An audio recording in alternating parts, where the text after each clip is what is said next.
ইউক্রেনের ভবিষ্যৎ নিয়ে সৌদি আরবে যখন যুক্তরাষ্ট্র রাশিয়ার আলোচনা চলে তখন তুরস্কে ছুটে যান প্রেসিডেন্ট ভলোদিমির জেলেনস্কি। সাক্ষাৎ হয় তুর্কি প্রেসিডেন্ট রিসেপ তাইপ এরদোয়ানের সঙ্গে। মঙ্গলবার রিয়াদের বৈঠকের সমালোচনা করে ইউক্রেনীয় প্রেসিডেন্ট বলেন, কিয়েভকে বাদ দিয়ে পেছনে আলাপ হতে পারে না। মস্কো ওয়াশিংটনের আলোচনাকে বৈধতা দিতেও তিনি নারাজ।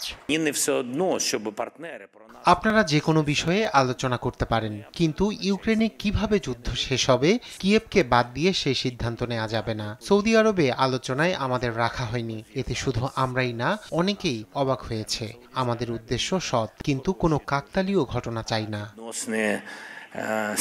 জেলেনস্কির সঙ্গে বৈঠক শেষে সংবাদ সম্মেলনে তুর্কি প্রেসিডেন্ট বলেন, ইউক্রেনের আঞ্চলিক অখণ্ডতা অনস্বীকার্য।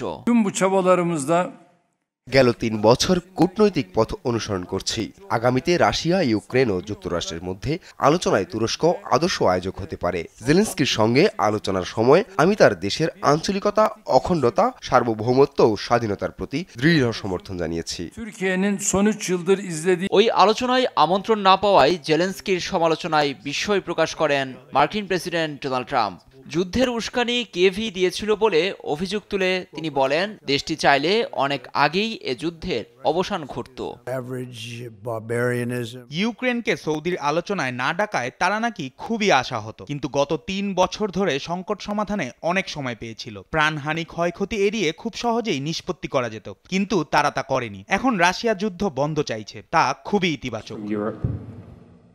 এদিকে রাশিয়ার প্রেসিডেন্ট পুতিনের সঙ্গে এ মাসেই দেখা করতে পারেন বলেও জানান মার্কিন প্রেসিডেন্ট ট্রাম্প।